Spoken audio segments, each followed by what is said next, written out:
Hey everyone. Hey, welcome to the Bipolar show. All right. Yeah, we're doing our little weekly Wednesday check-in. So we're checking in. How are you doing?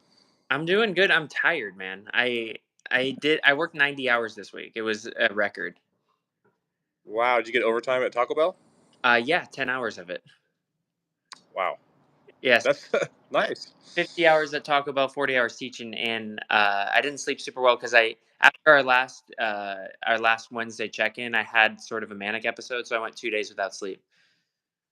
Ooh, so um, something you said before is that when you've got these manic episodes, they last shorter now because of the medication. Are you experiencing that?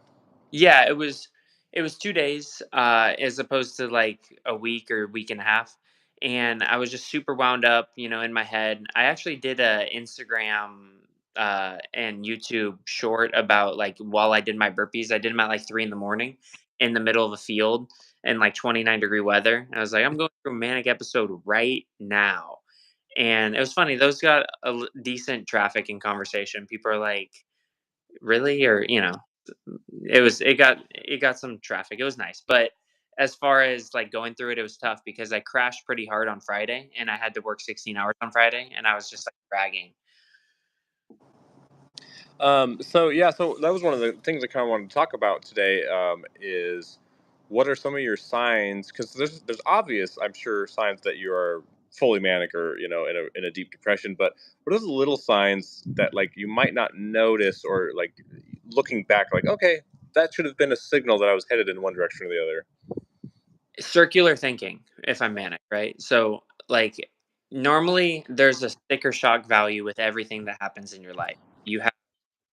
You buy a car, it's like it feels the best the first day after you buy it, and the price, it's the most expensive, like, uh-oh, but then you come to grips with over, like, 3 years, like, "Well, I paid 15,000, but, I have this car." Whereas, like, you kinda have reverse, like, you get revved up on thoughts, like, something I'll I'll say, "Well, that shouldn't have happened." Like, "Okay. Well, that shouldn't have happened." Okay. "Well, that shouldn't have happened." Okay. "Well, that shouldn't have happened." And then you find yourself, like, getting, like, more and more wound up, like, something that's not happening or something that you wish was different, and you just I'll perseverate, which, like, I'll fixate on that for, like, 3 hours, and, like, I can't let it go, and I get so wound up, and now I'm, like, mad or excited. Sometimes I'll have, like, "Then this could happen." I used to do this when I was young, first started happening. Like, I was a big baseball fan, and I'd be like, "Well, if my favorite team trades for this player, they'll be this good, and then if they get this play," stuff that I would have no control over. But and then it's all I could think or talk about, and nothing else would matter. Like that one idea, one thought I had in a given moment, and it just feeds on itself, and then it becomes like who I am for a day or two. It's almost like a record skipping, just kind of stuck in the same spot, something like that. Yeah, it was funny. I've seen that before. I'm sure you too. I've seen it like at the poker table. Somebody loses a hand and they're like, "Oh, that was unlucky," and then like you see them kind of think about it, like, "Wait, that was really unlucky. Wait, what were you doing there?" And then they just slowly descend into like agonizing tilt. You know what I mean? So I've seen it firsthand. Sure, Yeah, it's when things trigger you. sure. And then does that just break naturally? Can you take yourself out of that? Do you got to be like, "Oh, I'm kind of my brain's stuck in a loop." Yeah, I went to do burpees at 3 in the morning. I mean, I it didn't like it's like someone putting adrenaline, like, right in the heart. And so you still, like, you can get I can get off of that loop now with, like, because of therapy, self-recognition, but the adrenaline has already been stabbed. Like, I can redirect that adrenaline to a different topic or, like, a different hobby or a different act, but I'm up. Like, and it'll take me a while to calm down. I see. So, and that's kind of been a theme for you is the what you call circular thoughts. That's kind of like what's a sign that you're in a manic or trending manic or full manic or something like that. Yeah, it's often the first sign, like, if I start getting circular thoughts. Okay, and then what about the other way? Like if you're more headed on a downward.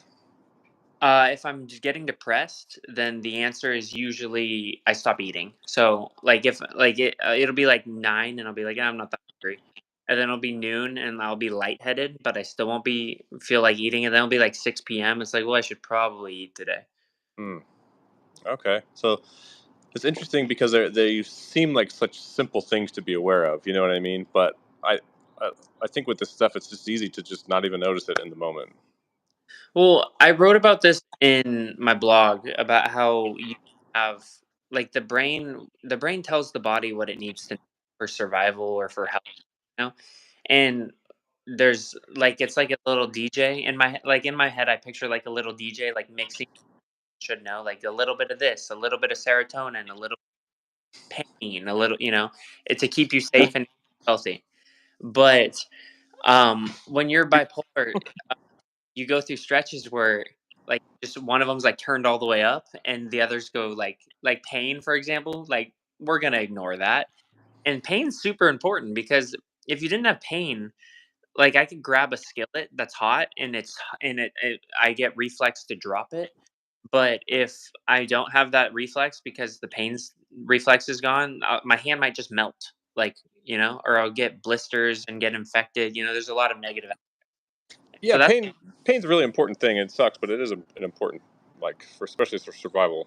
yeah. And so when you're manic, the pain tolerance is super high. Like I ran a marathon without training to win a bet, and I hadn't slept for a couple days. So it just happened that I would like wanted to run this marathon, and I broke a couple bones in my feet, and I probably broke them pretty early on because my shoes didn't fit, and I just ran like 20 miles after that, Oh, and got so much worse. So like, and then I do the like I would do my writing for my Italian book when I was living in France, and when I would stay in, like, my brain would get really hot, and so I would take off like my clothes and I would get in the snow because I was in the Alps, and I would stay there till I started shaking, and then I'd get up, and that'd like cool me down. But I hadn't slept in a few days, so I could have very easily just like fallen asleep and died. yeah. Wow. So Yeah. like if I fall asleep, I'm dead. Like it's that simple. Interesting. But you're not really thinking of that at the moment. You're just like pain, tolerant, like everything's down. You're like, I'm hot, let me get cold. So your brain DJ is like pretty high on drugs sometimes, just doing what he wants. He's at a rate.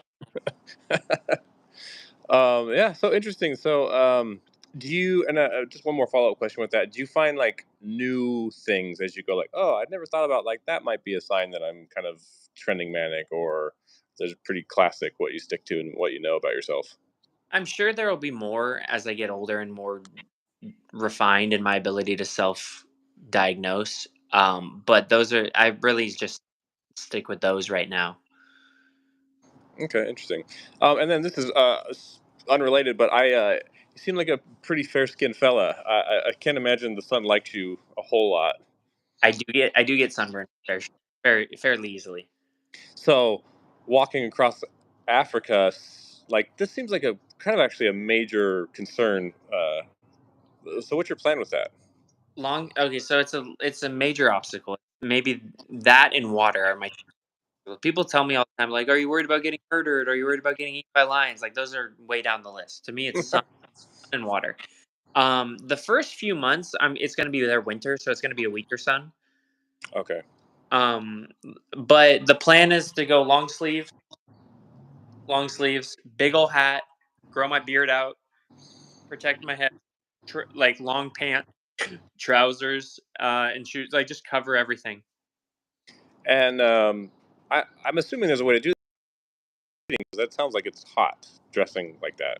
Yeah, there's breathable companies. Like I've been looking into a company called Merino Wool, where you can, and that's the biggest element is like I'm gonna need to wear it every day because I can't bring a lot of gear. So if I'm gonna be walking the continent of Africa, I need to have like gear that I can wear every single day and have it not smell and have it protected from the sunshine. So I think I'm gonna go long sleeve, big ol' hat, merino wool, long socks.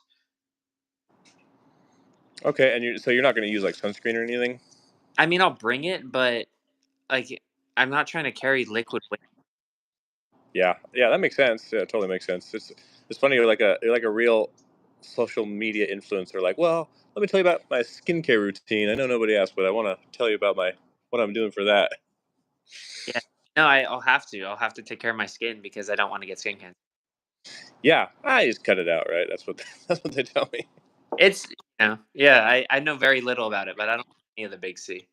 Yeah, it's yeah that is smart. It's something. Yeah, it does sound pretty important, and it's something I didn't think about until today. I was like, wait a minute, how are you going to take care of your skin there? 'Cause Full it's coverage. pretty important. Full coverage. All right, cool. Well, that puts us about 10.5 minutes. And if you guys have any questions for Brian, any questions for us to cover, we'd be happy to answer them. And looking forward to keep doing these and kind of previewing this big walk you got coming up. Well, thank you. Yeah, and I hope that you guys got some enjoyment out of this, and you can follow along as I have continent of Africa. All right, we'll see you guys next week. Okay, take care.